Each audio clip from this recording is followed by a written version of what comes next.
Hello. In part one of this series, I said England's country houses have survived better than comparable properties elsewhere. While that is arguably true, we have still lost many to the economic challenges that came alongside social and cultural change. In the 20th century, around 1,500 country houses of admittedly varying architectural merit have been demolished. Hundreds more are at risk or derelict. We're probably talking of close to 20% of our national stock, something that in retrospect has come to be viewed as a cultural disaster. But it took time for the loss taking place to the nation's heritage to be recognised. William Morris, who with some of his friends founded the Society for the Protection of Ancient Buildings in 1877, was a pioneer. Public ignorance was a factor. In the mid-20th century, few people were aware of what lay behind high walls and ornamental gates. Staying as a guest of the Duke of Sutherland at Trentham Hall in Staffordshire in 1873, the Shah of Persia observed to the Prince of Wales, a fellow guest, that Trentham Hall was too grand for a subject. You'll have to have his head when you come to the throne. 50 years later, concerned by encroaching urbanisation and pollution of the River Trent running through the grounds, the Duke offered Trentham to the newly formed county borough of Stoke-on-Trent. When they declined, he had the hall demolished. There was no opposition, no protest. An Ancient Monuments Act, passed in 1882, was the first serious attempt to record and preserve historic assets, but its protection was for prehistoric sites such as Stonehenge and the Avebury Henge and stone circles, and didn't extend to country houses. In fact, the legislation excluded inhabited property. The Act was strengthened after an American millionaire tried to buy Tattershall Castle in Lincolnshire, a fortified manor rebuilt in brick in the mid-15th century by Ralph Cromwell, Treasurer of England, with the intention of taking it down brick by brick and shipping it across the Atlantic to be reassembled. But there were still exclusions that failed to prevent losses occurring. Late 15th century Agecroft Hall near Pendlebury in Lancashire was sold at auction in 1925, dismantled and shipped to be rebuilt in Richmond, Virginia.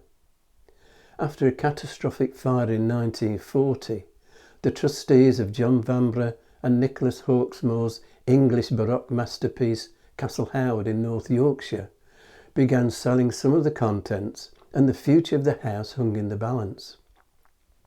In 1940, the Times declared, "A new order cannot be based on the preservation of privilege, be that of a county, a class or an individual."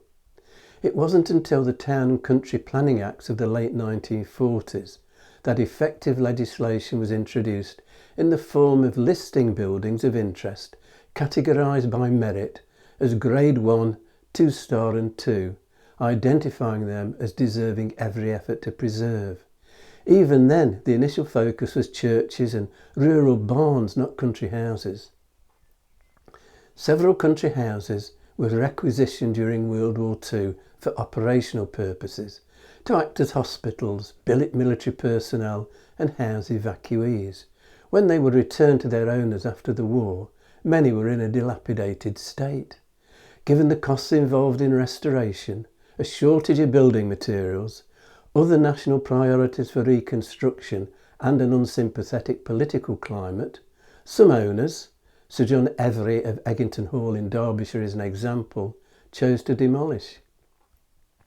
In 1946, the Minister for Fuel and Power, Manny Shinwell, insisted the prolific Barnsley seam of coal be mined in the park and garden of Wentworth Woodhouse near Rotherham, right up to the door of the mansion, creating the largest Opencast mine in Britain at the time and destroying formal gardens and uprooting ancient oaks in the process, an act described by contemporary critics as one of sheer class war vindictiveness. 132,000 tonnes of coal were extracted from the gardens alone. The House has offered to the National Trust to foil a Ministry of Health plan to sequester Wentworth Woodhouse for homeless families. The National Trust declined, but a last-minute lease to a college proved a reprieve. Family trustees sold the house in 1988. From 2016, a preservation trust has been in charge of restoring Wentworth Woodhouse to its former glory. In 1974, the Victoria and Albert Museum held a hard-hitting, high-profile and hugely influential exhibition that highlighted the destruction taking place. The death of Charles Harper Crewe of Cork Abbey in Derbyshire in 1981 resulted in death duties of £8 million. The house and its contents, together with the surrounding estate to endow it, were offered to settle the debt. The government was reluctant to accept. Cork Abbey, relatively unknown at the time, then became a cause célèbre and the focus of a preservation campaign, clear evidence that the public mood had changed. The Treasury were persuaded to accept the deal and Cork Abbey was put in the care of the National Trust in 1985.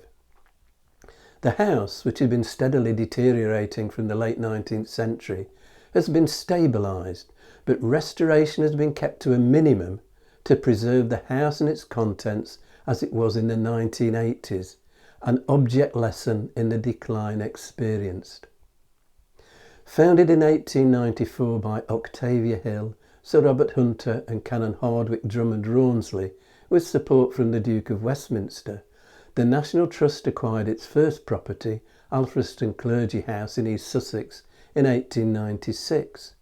But until the mid-1930s, the National Trust's main interest was land rather than property. English Heritage, established by the National Heritage Act of 1983, is now responsible for more than 400 properties. The Landmark Trust, a building conservation charity founded by Sir John and Lady Smith in 1965, restores buildings and makes them available for self-catering holidays. The not-for-profit Historic Houses Association represents privately owned properties open to the public and provides advice, networking events and seminars for its members. To some extent, the National Trust staff who manage their properties can be seen as echoing the old country house servant hierarchies.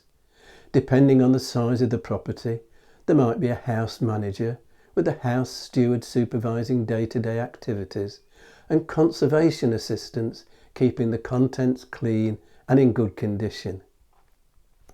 Millions of people visit stately homes every year, and there's been a change in attitudes.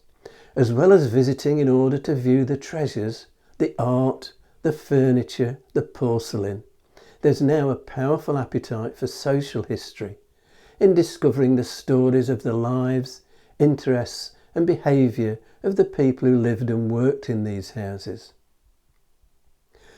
And that brings us to the end of another series. I hope you've enjoyed it and thank you for watching. If you've enjoyed this video, hit the like and subscribe buttons and click on the notification bell to be informed when the next video is available, or you can subscribe by clicking on the rose window over my shoulder.